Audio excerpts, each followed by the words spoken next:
Today's story takes us back to 1859 and follows Saraphina Drake, an enslaved black girl whose beauty became a curse.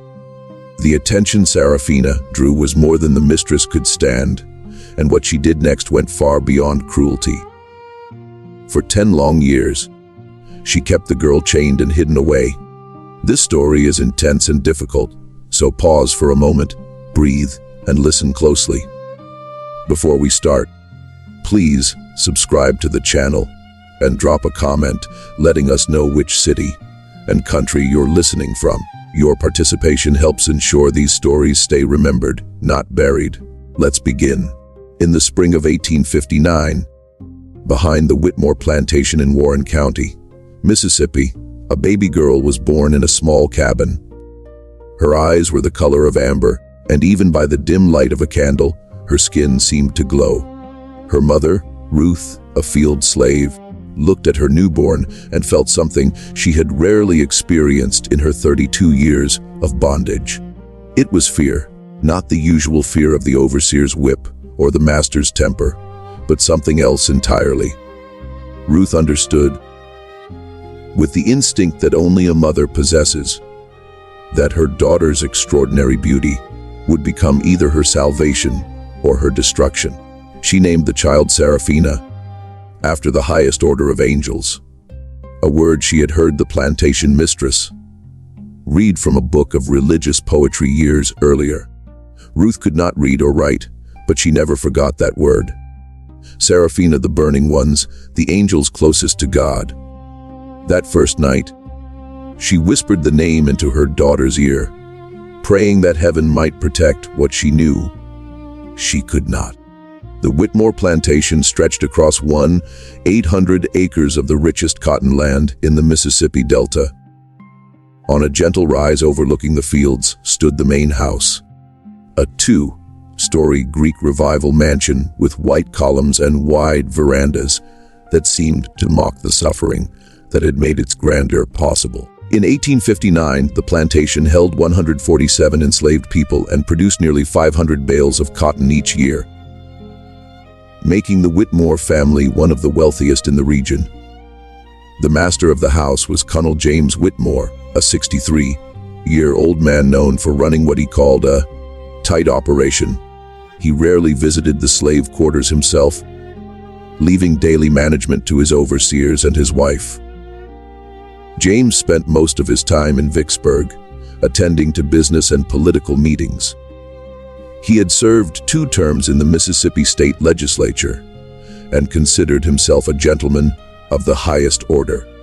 He owned human beings as casually as he owned horses or furniture, never questioning the morality of the institution that had made him rich. But the true power of the Whitmore household rested not with the colonel, but with his wife, Helena. She was 41 years old in 1859, a woman who had once been considered the most beautiful debutante in Natchez society. Time and disappointment had hardened her features and poisoned her heart. She had given her husband 3 sons, all of whom survived to adulthood, and she considered this her greatest accomplishment. Yet Helena lived with a secret bitterness that colored everything she did. She knew her beauty was fading. She saw it in the mirror every morning. The fine lines around her eyes, the slight loosening of her jaw, and she could not bear it. Helena ruled over the domestic slaves with an iron hand. She personally supervised the house servants, the cooks, the seamstresses, and the nursemaids. Nothing escaped her attention. She prided herself on maintaining what she called proper order, which meant complete submission from every enslaved person who worked inside her home. The field slaves answered to the overseers, the house slaves answered to Helena, and Helena answered to no one. For the first 7 years of her life, Seraphina lived in relative obscurity. She stayed with her mother in the small cabin behind the main house, where Ruth worked as a laundress. The work was brutal. Ruth spent 14 hours a day washing, boiling, and pressing the fine linens and clothing of the Whitmore family. Her hands were permanently scarred from the lye soap and scalding water. But she kept her daughter close, teaching her to stay quiet, stay invisible, and stay alive. Seraphina learned these lessons well. She helped her mother carry water from the well and sort the dirty laundry. She learned to fold sheets so perfectly that not a single wrinkle remained. She learned to walk softly, speak only when spoken to, and never look a white person directly in the eye. These were the rules of survival that every enslaved child absorbed before they could even understand their meaning. But there was one thing Ruth could not teach her daughter: to hide the light that seemed to radiate from Seraphina's face. By the time the girl turned 7, her beauty had become impossible to ignore. Her amber eyes appeared to change color with the light, shifting from deep gold to honey brown. Her features were perfectly symmetrical, almost unnaturally so, with high cheekbones and a delicate chin. Her skin was flawless, a deep brown that seemed to hold warmth even in the coldest weather. And when she smiled, which she rarely did, the effect was almost startling. The other enslaved people noticed first. They whispered among themselves, some in admiration, some in warning. Old Bessie, who worked in the kitchen and claimed to have the gift of sight, told Ruth to keep that child hidden. "That kind of pretty brings nothing but trouble," she said. "Either the men are going to want her, or the women are going to hate her. Either way, it ends in blood." Ruth tried. She kept Seraphina in their cabin as much as possible. She dressed the girl in the plainest, most shapeless clothes she could find. She rubbed dirt on her face and kept her hair wrapped tight under a rough cloth.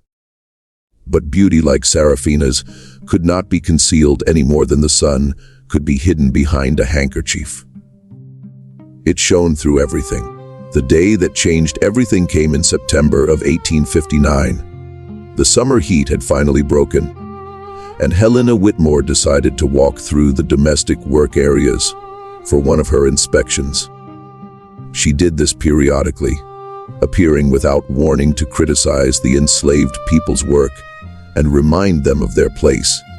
On this particular afternoon, she passed the laundry area just as Seraphina emerged from the cabin, carrying a basket of folded linens. The girl did not see the mistress approaching. She was focused on balancing the heavy basket, trying not to drop any of the carefully pressed sheets. The cloth had slipped from her head, and her hair, which Ruth had tried so hard to keep hidden, fell in soft waves around her face. The afternoon sun caught her at just the right angle, illuminating her features with a golden light. Helena Whitmore stopped walking. She stood perfectly still for several seconds, staring at the child with an expression that witnesses would later struggle to describe. It was not exactly anger. It was something deeper and more dangerous. The look of a woman confronting something she could not accept. Ruth saw the mistress and felt her blood turn to ice. She dropped the shirt she was wringing and rushed toward her daughter, but she was too late. Helena had already seen, and what Helena saw, she could never unsee. That night, Helena lay awake in her canopied bed, staring at the ceiling while her husband snored beside her. She could not stop thinking about the slave girl. She could not stop comparing. When she closed her eyes, she saw those amber irises and that perfect skin, and she felt a rage building inside her that frightened even herself. How dare this child, this piece of property, possess what Helena was losing? How dare she exist at all? By morning, Helena had made her decision. She told herself it was about discipline. She told herself it was about maintaining proper order. She told herself the girl had been insolent, had failed to show proper respect, had looked at her with defiance. None of these things were true, but Helena repeated them until she almost believed them herself. The truth, which she would never admit, even in the privacy of her own mind. was much simpler. She could not bear to look at Seraphina. And if she could not destroy the girl's beauty, she would hide it where no one would ever see it again. The cellar beneath the Whitmore mansion had been used for storage since the house was built in 1841. It was a large space, nearly 40 feet long and 20 feet wide, with stone walls and a dirt floor.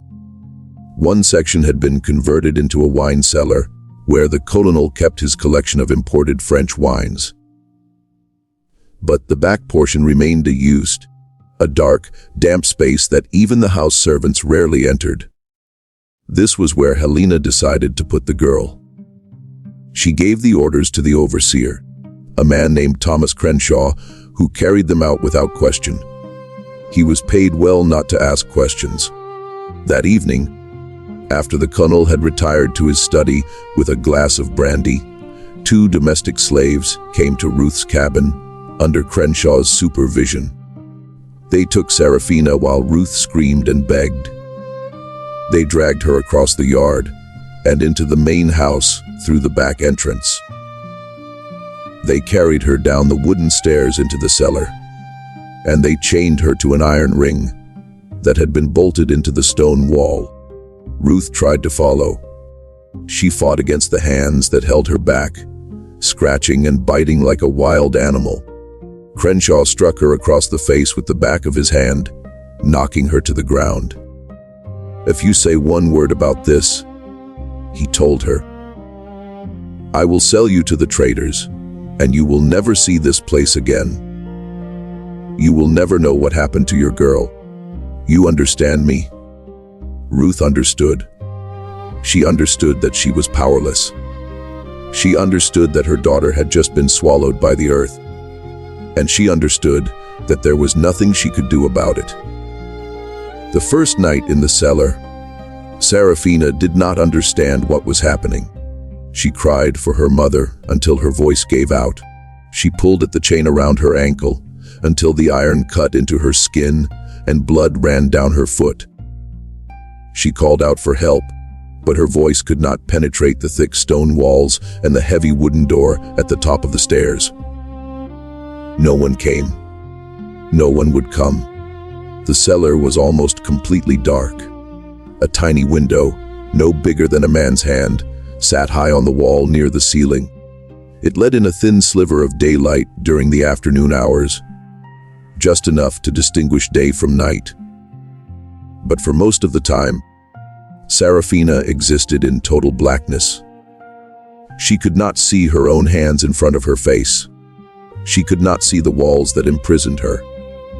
She could only feel the cold stone beneath her body and the weight of the chain on her leg. Helena established a routine that would continue for the next 10 years. Twice a day, a kitchen slave would bring a bowl of food down to the cellar. In the morning, it was usually cold cornmeal mush. In the evening, it was whatever scraps remained from the family's dinner. The slave who brought the food was forbidden to speak to Seraphina. They were forbidden to bring a light. They were forbidden to tell anyone about the girl in the cellar. Helena made it clear that any violation of these rules would result in immediate sale to the slave traders who regularly passed through Vicksburg. For the first few months, Seraphina screamed whenever someone opened the cellar door. She begged them to release her. She promised to be good, to be invisible, to do whatever they wanted. But the slaves who brought her food could not help her, even if they wanted to.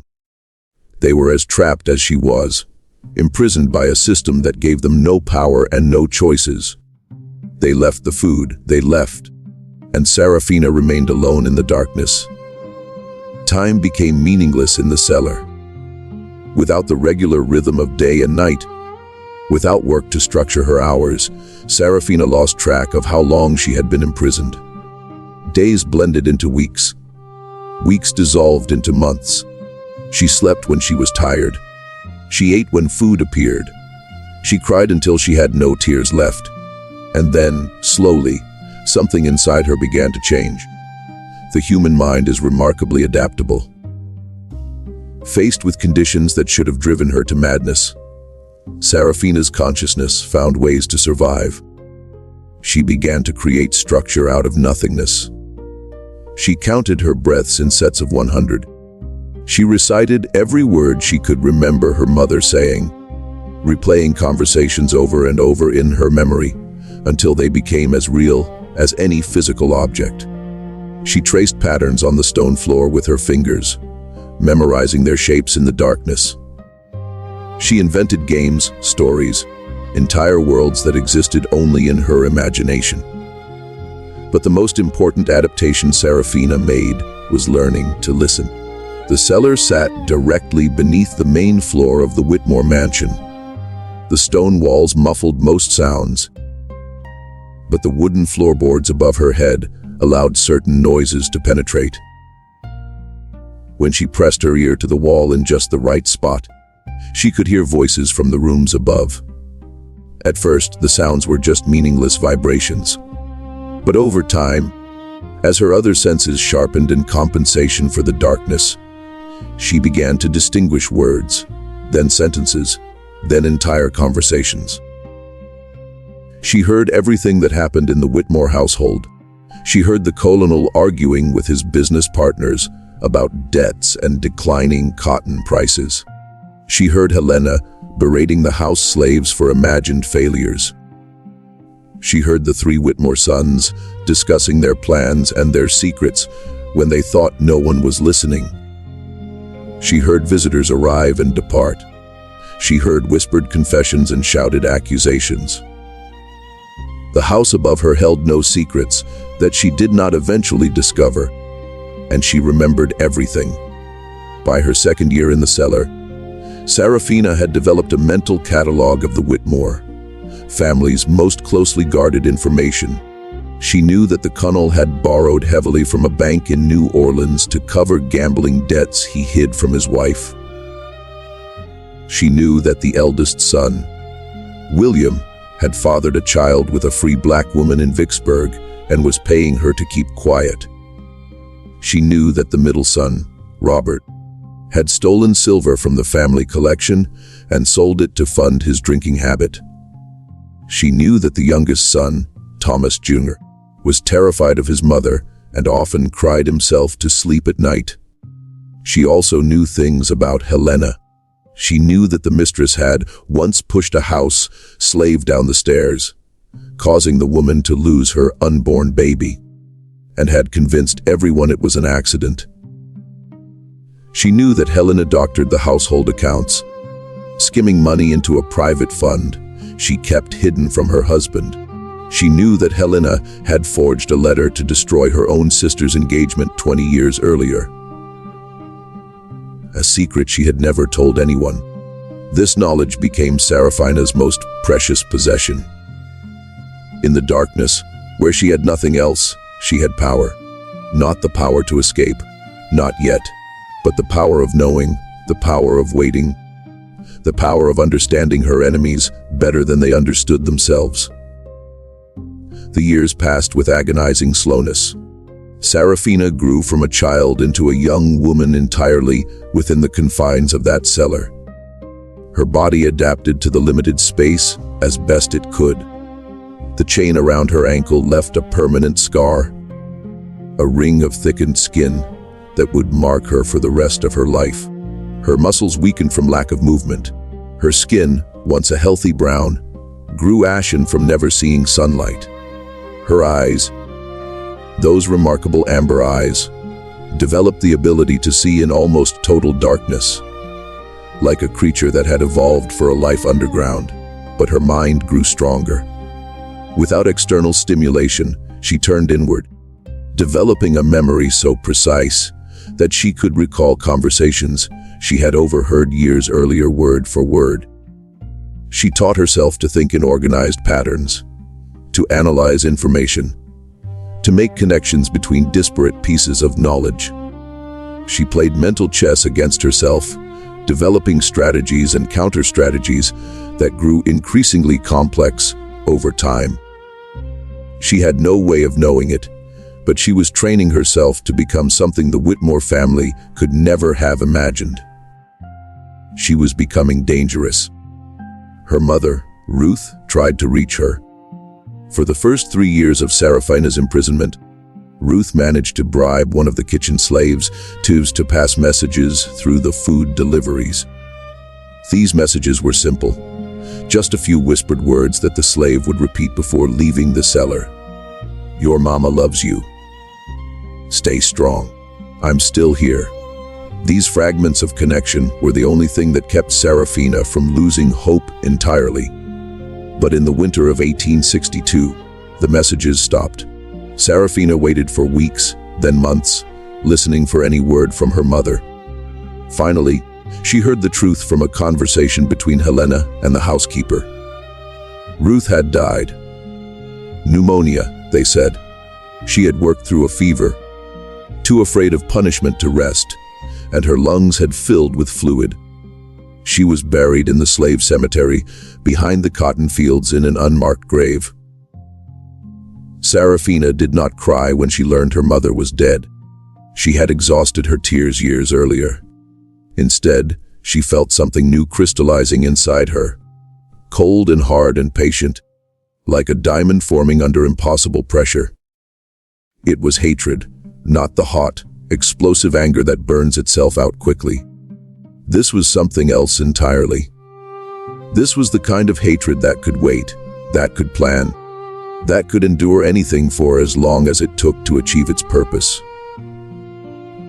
And now she knew exactly what that purpose would be. The war had already begun. Seraphina had listened to endless conversations about it through the floorboards above her head. In April of 1861, Confederate forces had fired on Fort Sumter in Charleston Harbor, and the South had erupted in celebration. The Whitmore household was caught up in the patriotic fervor. The colonel gave speeches about states' rights and Southern honor. The three sons argued about who would be first to enlist. Helena organized sewing circles to make uniforms for the local regiment.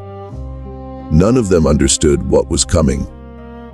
They believed their own propaganda, convinced that the war would be short and glorious, that the Yankees would be defeated within months. Seraphina, listening from her cellar prison, knew better. She had heard the colonel's private conversations with business associates who were less optimistic. She had heard the whispered concerns about British neutrality, about the Union naval blockade, about the difficulty of winning a war of attrition against a more industrialized enemy. By 1862, the reality of war was beginning to penetrate. Even the isolation of the Whitmore plantation. Cotton prices collapsed as the blockade prevented exports to European markets. The oldest son, William, came home from Tennessee with a bullet wound in his shoulder and stories of carnage that silenced the dinner table. Supplies grew scarce. The overseers were drafted into the Confederate Army, replaced by older men and boys who could not maintain the same level of control. The enslaved population grew restless, sensing that something was changing, that the world they had known was beginning to crack. And in her cellar prison, Seraphina waited. She had been in the darkness for 5 years now, and she had learned the most important lesson the darkness could teach. She had learned that patience was power. She had learned that silence was strength. She had learned that the things people tried to bury had a way of rising up again. She was 17 years old. She had not seen sunlight since she was 7. She had not heard a kind word since her mother died. She had no reason to believe that her situation would ever change. But she knew with a certainty that went beyond logic or evidence that her time would come. The house above her was beginning to crumble. She could hear it in every worried conversation, every angry argument, every desperate prayer. The Whitmore family was running out of money, running out of allies, running out of time. The world that had created their wealth and power was collapsing, and they were too blind to see it. But Seraphina saw. In the darkness where they had thrown her, she saw everything. And she was ready. The spring of 1864 brought changes that Seraphina could track through the sounds above her head. The conversations grew more desperate. She heard Helena arguing with the colonel about selling off parcels of land to cover their debts. She heard William, now recovered from his wound but permanently weakened, discussing the possibility of defeat with his brothers. She heard the house servants moving with less caution, speaking more freely when they thought the family couldn't hear. The balance of power was shifting, and everyone could feel it. The food deliveries became less regular. Sometimes an entire day would pass without anyone bringing Seraphina anything to eat. She learned to stretch her meager rations, to ignore the constant gnaw of hunger that had become her permanent companion. Her body had adapted to near starvation, becoming thin and weary, requiring less sustenance to survive. This was not strength. This was simple biological desperation. But it meant that when others might have died, she endured. In November of 1864, she heard through the floorboards about something called Sherman's March. A Union general named William Sherman was cutting a path of destruction through Georgia, burning everything in his wake as his army moved from Atlanta toward the sea. The terror in Helena's voice when she discussed this news with her husband was unmistakable. If Sherman turned north into Mississippi, if the Union Army reached Warren County, everything they had built would be destroyed. Seraphina listened to their fear, and for the first time in 7 years, she smiled. The winter of 1864-65 was the hardest the Whitmore Plantation had ever experienced. The Confederate economy was in complete collapse. The paper money the family had accumulated was nearly worthless. Most of their slaves had run away, heading north toward the Union lines or simply disappearing into the chaos of a disintegrating society. The overseers had long since abandoned their posts. The fields lay fallow, the cotton rotting where it stood because there was no one left to pick it. Helena reduced the household staff to a skeleton crew of 3 enslaved people who had nowhere else to go. She dismissed the cook and took over the kitchen herself, something she had never done in her entire privileged life. The meals grew simpler. The wine cellar was emptied and sold. The silver was pawned piece by piece to pay for basic necessities. The great house, once a symbol of wealth and power, began to show signs of neglect. Paint peeled from the columns. Shutters hung at crooked angles. The gardens grew wild with weeds. Through all of this, Seraphina remained in her cellar prison. Helena seemed to have forgotten about her entirely. Too consumed with the disaster unfolding above ground to think about the girl she had buried alive years earlier. The food deliveries became even more sporadic. Sometimes 3 or 4 days would pass without anyone opening the cellar door. Seraphina survived on rainwater that seeped through the tiny window and on rats she caught with her bare hands in the darkness. She had become something less than human and more than human at the same time, stripped down to pure will and burning purpose. On April 9, 1865, General Robert E. Lee surrendered to General Ulysses S. Grant at Appomattox Courthouse in Virginia. The war was over. The Confederacy was dead.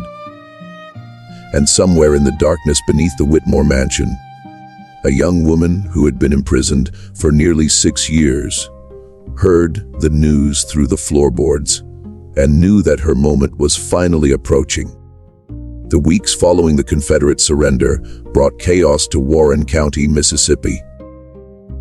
Union troops began moving through the region, enforcing the terms of defeat and spreading word of emancipation to enslaved people who had not yet heard. Plantation owners who had ruled like kings now faced the collapse of everything they had known. Some fled. Some took their own lives rather than accept the new reality. Others, like the Whitmore family, simply refused to believe that their world had truly ended. Helena Whitmore, continued to run her household as if nothing had changed. She gave orders to the remaining servants with the same imperious tone she had always used. She spoke of the situation as temporary, a setback that would soon be corrected when proper order was restored. Her denial was so complete that it bordered on madness. The colonel, broken by the loss of everything he had worked for, retreated to his study and drank himself into a stupor every day. The three sons scattered. William went to Vicksburg to see what could be salvaged of the family's business interests. Robert disappeared entirely, running from gambling debts that had accumulated during the war. Thomas Jr., the youngest, remained at the plantation, too afraid to leave and too weak to be of any use. And in the cellar, Seraphina waited. She had waited for nearly 6 years. She could wait a little longer. The moment came on a warm evening in late May. Seraphina had been listening to the sounds above her head, tracking the movements of the remaining household members. As she had done for years, she heard Helena retire to her bedroom. She heard the colonel's drunken snoring from his study. She heard Thomas Jr. pacing in his room as he did every night, too anxious to sleep. And then she heard something she had never heard before, the cellar door opening at an unusual hour. A figure descended the stairs carrying a candle. The light, dim as it was, seemed blindingly bright to Seraphina's darkness-adapted eyes. She shrank back against the wall, shielding her face with her hands. For a moment, she thought Helena had finally come to kill her, to eliminate the evidence of her crime before Union authorities could discover it. But the voice that spoke was not Helena's. It belonged to an old woman named Bessie, the same kitchen slave who had warned Ruth about Seraphina's dangerous beauty all those years ago. Bessie was 73 years old now, one of the few enslaved people who had remained on the plantation because she was too old and weak to run. But she had never forgotten the girl in the cellar. And now, with the old order crumbling around them, she had decided to act.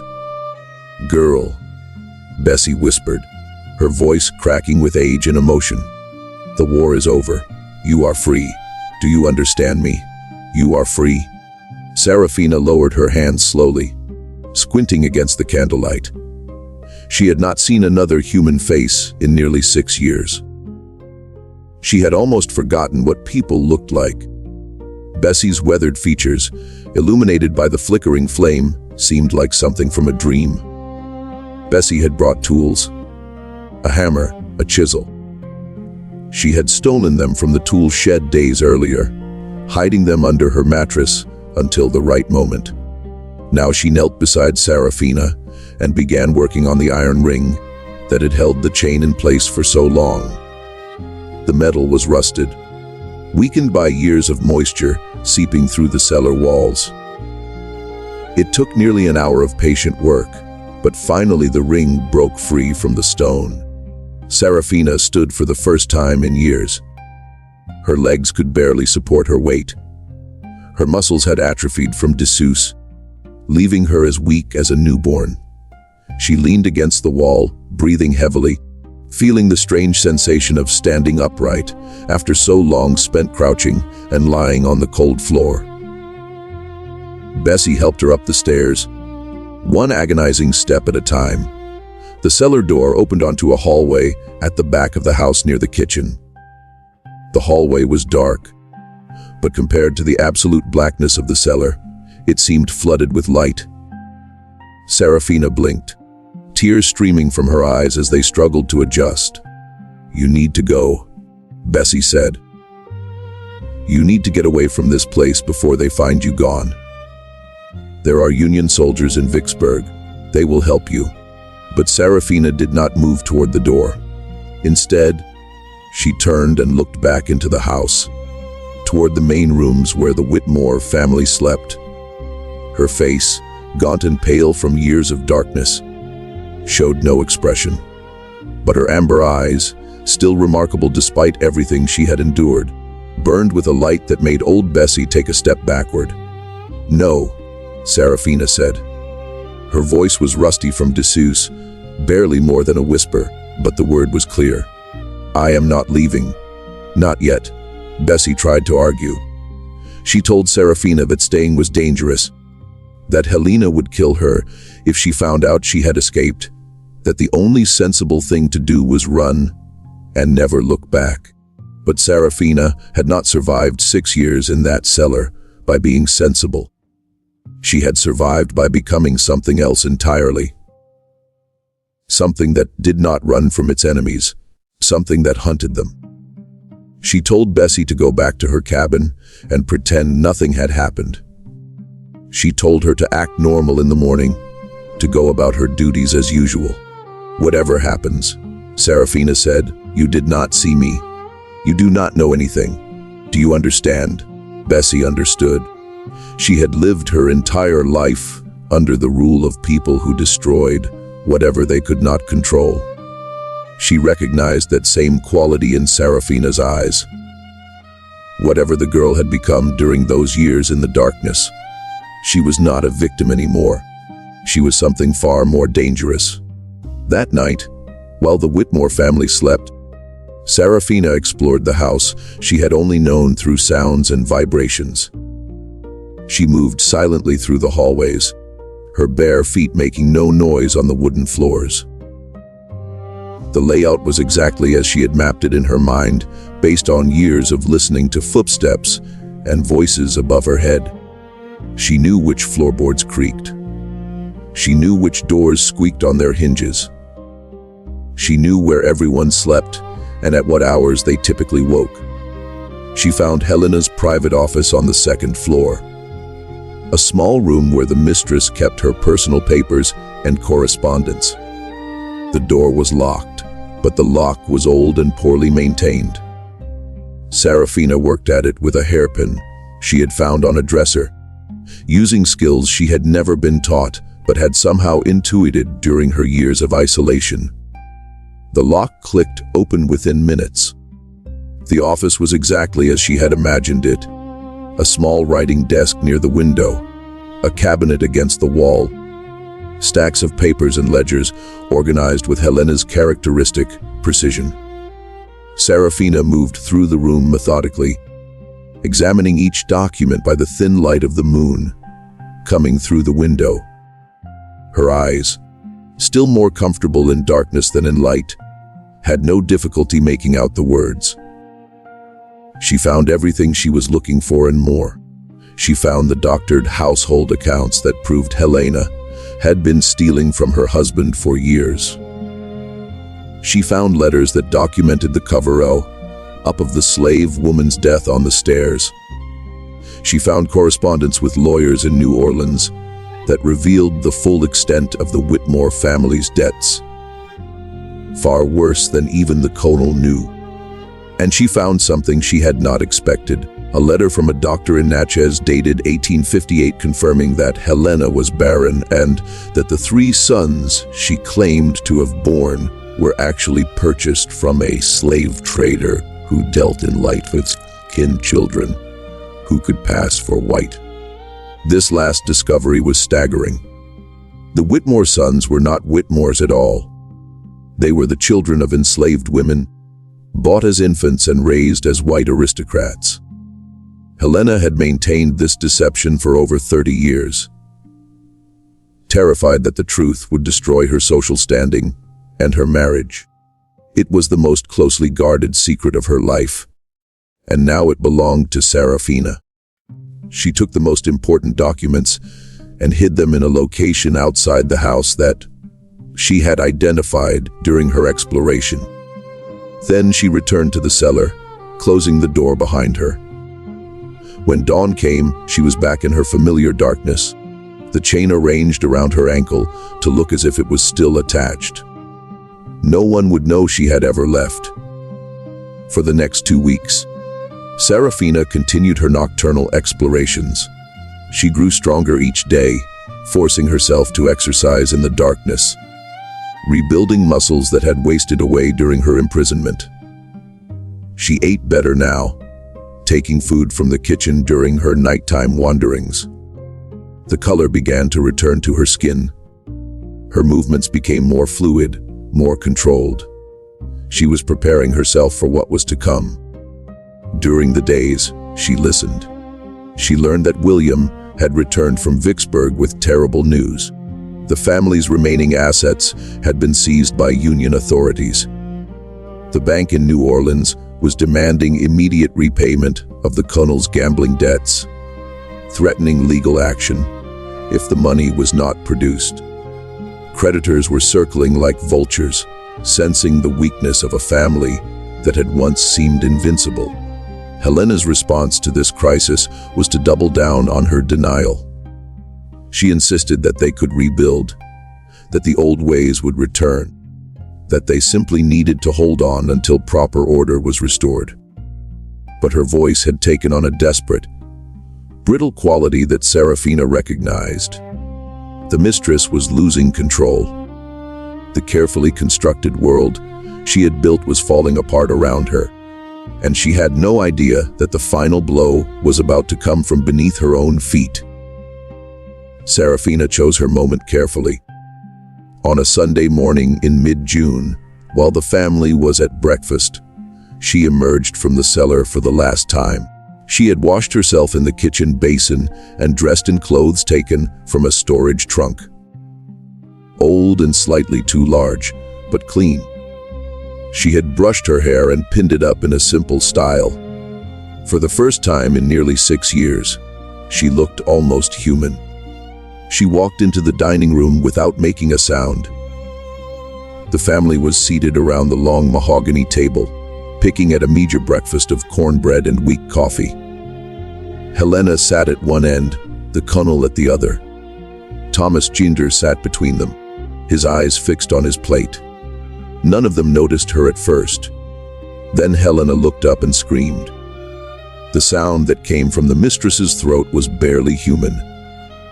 The scream of someone seeing a ghost, seeing the dead rise from the grave, seeing their worst nightmare made flesh. She knocked over her chair as she stumbled backward, pressing herself against the wall, her eyes wide with terror. The colonel stared at Seraphina in confusion, not understanding what he was seeing. He had never known about the girl in the cellar.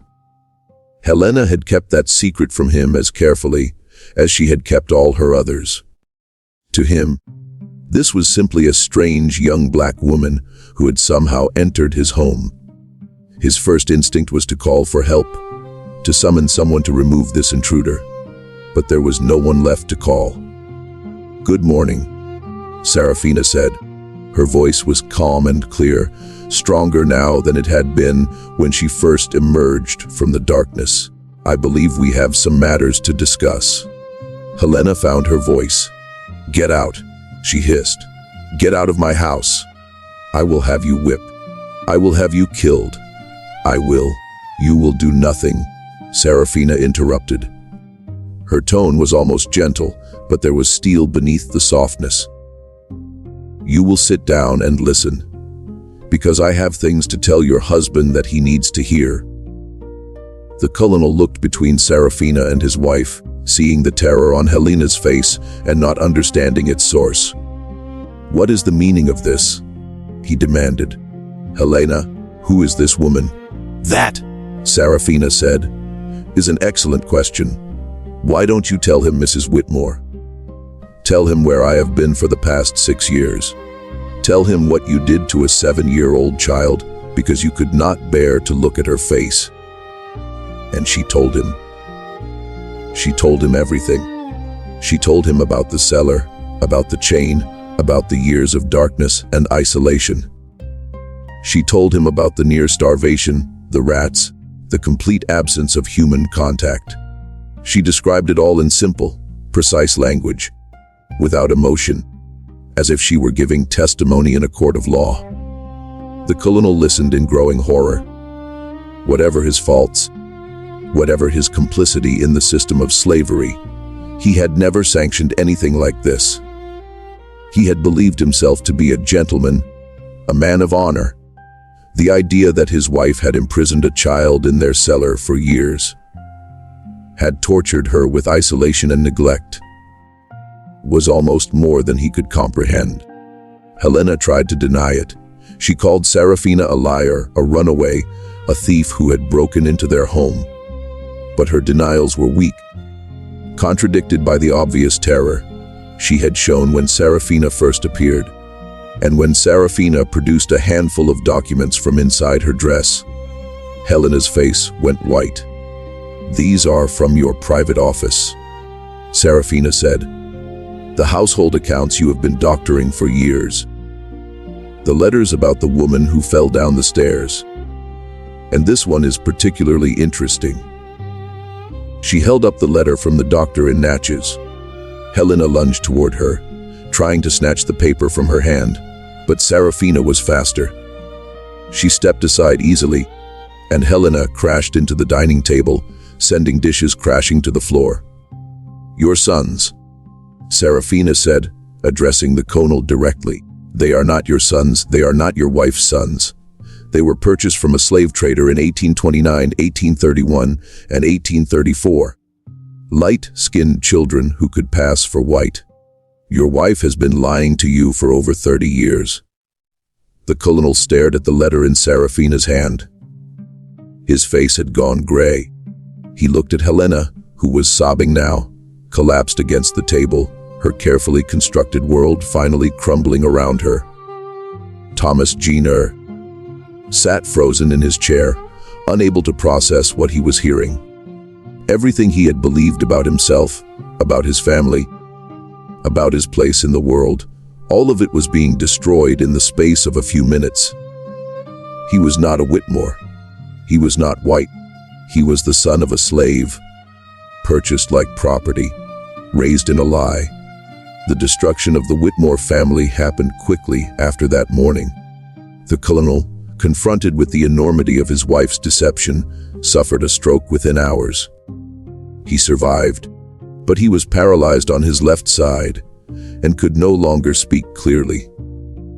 He spent his remaining years in a wheelchair, cared for by servants who were now free and had to be paid wages the family could no longer afford.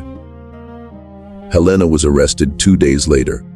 Seraphina had sent copies of the most incriminating documents to the Union military commander in Vicksburg, along with a detailed account of her imprisonment. The occupation authorities were looking for ways to demonstrate their commitment to justice in the defeated South. Helena Whitmore, a wealthy white woman who had imprisoned a child in a cellar for 6 years, was a perfect example. She was tried by a military tribunal and sentenced to 15 years in prison. She died of typhoid fever in her cell less than 2 years later. The 3 Whitmore sons scattered to the winds. William, the eldest, could not accept the truth about his origins. He put a pistol in his mouth 3 weeks after the revelation and pulled the trigger. Robert, the middle son, disappeared and was never heard from again. Some said he went west to California, where no one knew his history. Others said he drank himself to death in a New Orleans boarding house. Thomas Jr., the youngest, had a different reaction. He sought out Seraphina after everything had fallen apart and begged her for information about his real mother. She could not tell him much. The records were incomplete, the trail cold after so many years. But she told him what she knew, and she watched something change in his eyes.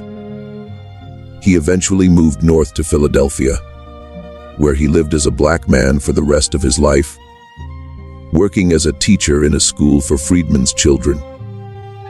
The Whitmore Plantation was seized by the federal government and redistributed to formerly enslaved people under the provisions of General Sherman's Special Field Orders No. 15. The Great White House, once a symbol of wealth and power, was divided into apartments for 3 black families. The cotton fields were parceled out into small farms. The world that James and Helena Whitmore had built was not just destroyed. It was transformed into something they would have found unimaginable. It became a community of free people living on land they owned, building lives that belonged to them. And Seraphina walked away. She left Warren County in the summer of 1865 and headed north. She had no money, no possessions, no family left alive. But she had something more valuable. She had survived. She had triumphed. She had taken everything from the people who had tried to destroy her. And she had done it not with violence, but with truth. The secrets they had tried so hard to keep had become the weapons of their destruction. She made her way to Memphis, then to St. Louis, then to Chicago. She worked as a domestic servant, as a seamstress, as a cook. She saved her money carefully, spending only what was necessary to survive. And she taught herself to read and write using newspapers and books she found discarded in the houses where she worked. The same mind that had kept her sane in the darkness, that had memorized years of overheard conversations, had no difficulty mastering the written word. By 1870, Saraphina had saved enough money to open a small boarding house in Chicago's growing black community. She ran it for 23 years, providing clean rooms and hot meals to black travelers who were turned away from white establishments. She never married. She never had children. When people asked about her past, she said only that she had grown up in Mississippi and had left after the war. She did not speak about the cellar. She did not speak about the Whitmores. That chapter of her life was closed. But she kept one thing from those years. In a small wooden box hidden under a floorboard in her bedroom, she kept the chain that had bound her ankle for nearly 6 years. The iron had rusted, the links had weakened, but it was still recognizable for what it was. Sometimes late at night, she would take it out and hold it in her hands, feeling its weight, remembering. She did not keep it out of sentiment. She kept it as a reminder of what human beings were capable of doing to each other, of what she had endured and overcome, of the fact that no matter how dark the darkness became, there was always a way back to the light. Saraphina Drake died in Chicago on February 14, 1912. She was 60 years old. The obituary in the Chicago Defender described her as a respected businesswoman and a pillar of her community. It mentioned her boarding house, her charitable work with newly arrived migrants from the South, her quiet dignity and strength. It did not mention Mississippi. It did not mention the Whitmores. It did not mention the cellar. But there were those who knew. Old Bessie, who lived until 1889, told the story to her grandchildren before she died. Some of the formerly enslaved people who had worked on the Whitmore plantation shared whispered accounts of the girl who had emerged from the darkness and destroyed her captors with nothing but the truth. The story passed down through generations, changing and growing as oral histories do, until it became more legend than fact. And perhaps that is fitting, because the story of Saraphina Drake is not just the story of one woman. It is the story of everyone who has ever been buried alive by injustice and found a way to rise.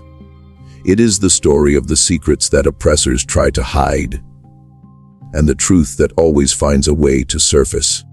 It is the story of a beauty that could not be destroyed, a spirit that could not be broken, and a vengeance that was as patient as it was complete.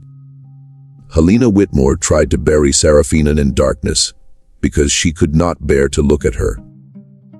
She thought that by hiding the girl away, she could pretend she did not exist. She thought that chains and stone walls and years of isolation would destroy what she herself could never possess. She was wrong. The darkness did not destroy Seraphina. It forged her. It made her sharper, stronger, more patient than any enemy could imagine. It taught her to listen when others spoke carelessly. It taught her to remember when others forgot.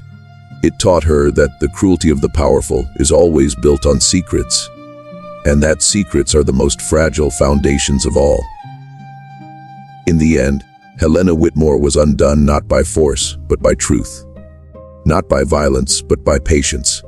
Not by hatred, but by the simple, unstoppable power of a human being who refused to be erased. She spent years trying to hide Seraphina from the world. But the world has a way of finding what is hidden. And sometimes what emerges from the darkness is more powerful than what put it there.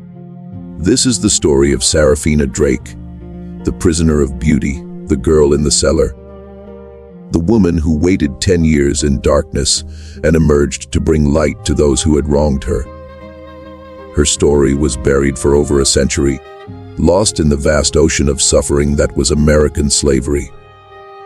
But stories like hers have a way of surfacing.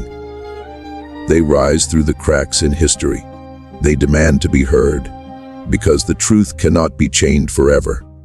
And beauty, real beauty, the beauty of the human spirit, can survive anything, even 6 years of darkness, even a lifetime of injustice, even the determined cruelty of those who fear what they cannot control.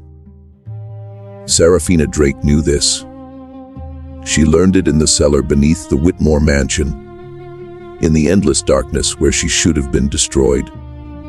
She carried that knowledge with her for the rest of her life. And now, more than a century after her death, her story carries it forward still. Some chains are made of iron. Others are made of secrets and lies. Both can be broken. Both will be broken. It is only a matter of time. And Seraphina had all the time in the world